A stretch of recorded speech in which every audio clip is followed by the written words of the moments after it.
Part 1. The boy's name was Santiago. Dusk was falling as the boy arrived with his herd at an abandoned church. The roof had fallen in long ago, and an enormous sycamore had grown on the spot where the sacristy had once stood. He decided to spend the night there. He saw to it that all the sheep entered through the ruined gate, and then laid some planks across it to prevent the flock from wandering away during the night. There were no wolves in the region, but once an animal had strayed during the night, and the boy had had to spend the entire next day searching for it. He swept the floor with his jacket and lay down, using the book he had just finished reading as a pillow. He told himself that he would have to start reading thicker books. They lasted longer and made for more comfortable pillows. It was still dark when he awoke, and looking up he could see the stars through the half-destroyed roof. I wanted to sleep a little longer, he thought. He had had the same dream that night as a week ago, and once again he had awakened before it ended. He arose, and taking up his crook, began to awaken the sheep that still slept. He had noticed that as soon as he awoke, most of the animals also began to stir. It was as if with some mysterious energy bound his life to that of the sheep, with whom he had spent the past 2 years, leading them through the countryside in search of food and water. "They are so used to me that they know my schedule," he muttered. Thinking about that for a moment, he realized that it could be the other way around, that it was he who had become accustomed to their schedule. But there were certain of them who took a bit longer to awaken.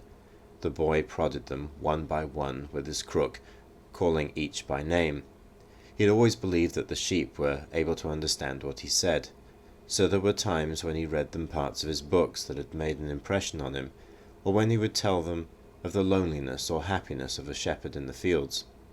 Sometimes he would comment to them on the things that he had seen in the villages as they passed.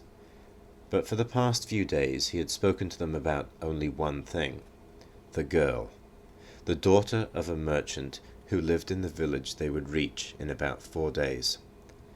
He had been to the village only once, the year before. The merchant was the proprietor of a dry goods shop, and he always demanded that the sheep be sheared in his presence so that he would not be cheated. A friend had told the boy about the shop, and he had taken his sheep there. "I need to sell some wool," the boy told the merchant. The shop was busy, and the man asked the shepherd to wait until the afternoon. So the boy sat on the steps of the shop and took a book from his bag. "I didn't know shepherds knew how to read," said a girl's voice behind him. The girl was typical of the region of Andalusia, with flowing black hair and eyes that vaguely recalled the Moorish conquerors. "Well, usually I learn from my sheep, more than from books," he answered.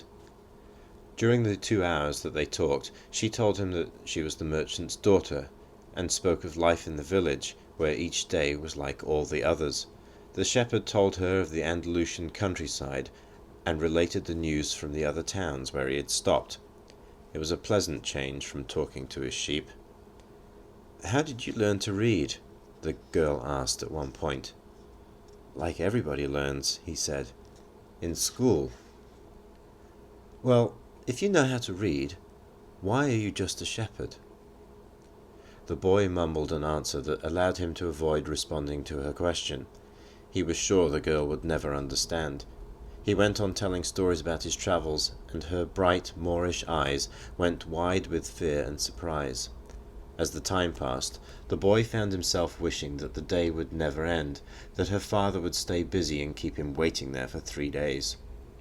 He recognized that he was feeling something he had never experienced before, the desire to live in one place forever. With the girl with the raven hair, his days would never be the same again. But finally the merchant appeared and asked the boy to shear 4 sheep. He paid for the wool and asked the shepherd to come back the following year. And now it was only 4 days before he would be back in that same village. He was excited, and at the same time uneasy. Maybe the girl had already forgotten him. Lots of shepherds passed through, selling their wool. "It doesn't matter," he said to his sheep. "I know other girls in other places." But in his heart he knew that it did matter, and he knew that shepherds, like seamen and like travelling salesmen, always found a town where there was someone who would make them forget the joys of carefree wandering. The day was dawning, and the shepherd urged his sheep in the direction of the sun. They never have to make any decisions, he thought. Maybe that's why they always stay close to me. The only things that concerned the sheep were food and water. As long as the boy knew how to find the best pastures in Andalusia, they would be his friends. Yes, their days were all the same, with the seemingly endless hours between sunrise and dusk. They had never read a book in their young lives, and didn't understand when the boy told them about the sights of the cities. They were content with just food and water, and in exchange they generously gave of their wool, their company, and once in a while, their meat. If I became a monster today and decided to kill them one by one, they would become aware only after most of the flock had been slaughtered, thought the boy. They trust me, and they've forgotten how to rely on their own instincts, because I lead them to nourishment. The boy was surprised at his thoughts. Maybe the church, with the sycamore growing from within, had been haunted. It had caused him to have the same dream for a second time, and it was causing him to feel anger towards his faithful companions. He drank a bit of wine that remained from his dinner of the night before, and he gathered his jacket closer to his body. He knew that a few hours from now, with the sun at his zenith, the heat would be so great that he would not be able to lead his flock across the fields. It was the time of day when all of Spain slept during the summer. The heat lasted until nightfall, and all that time he had to carry his jacket. But when he thought to complain about the burden of its weight, he remembered that, because he had the jacket, he had withstood the cold of the dawn. We have to be prepared for change, he thought, and he was grateful for the jacket's weight and warmth. The jacket had a purpose, and so did the boy. His purpose in life was to travel, and after 2 years of walking the Andalusian terrain, he knew all the cities of the region. He was planning, on this visit, to explain to the girl how it was that a simple shepherd knew how to read, that he had attended a seminary until he was 16. His parents had wanted him to become a priest, and thereby a source of pride for a simple farm family. He had studied Latin, Spanish, and theology. But ever since he had been a child, he had wanted to know the world, and this was much more important to him than knowing God and learning about man's sins. One afternoon, on a visit to his family, he had summoned up the courage to tell his father that he didn't want to become a priest, that he wanted to travel. "People from all over the world have passed through this village, son," said his father. "They come in search of new things, but when they leave they are basically the same people they were when they arrived. They climb the mountain to see the castle, and they wind up thinking that the past was better than what we have now. They have blonde hair or dark skin, but basically they're the same people who live right here." "But I'd like to see the castles in the towns where they live," the boy explained. "Those people, when they see our land, say that they would like to live here forever," his father continued. "Well, I'd like to see their land and see how they live," said his son. "The people who come here have a lot of money to spend, so they can afford to travel," his father said. "Amongst us, the only ones who travel are the shepherds." "Well, then I'll be a shepherd." His father said no more. The next day he gave his son a pouch that held 3 ancient Spanish coins.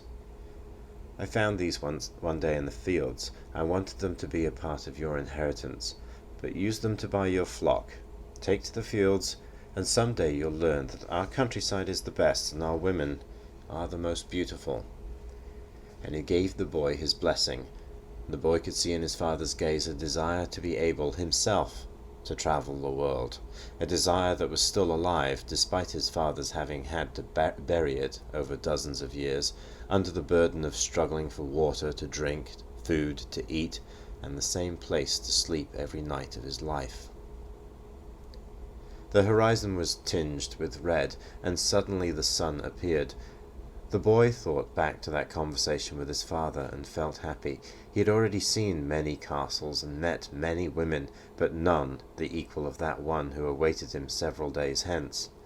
He owned a jacket, a book that he could trade for another, and a flock of sheep. But most important, he was able every day to live out his dream. If he were to tire of the Andalusian fields, he could sell his sheep and go to the sea.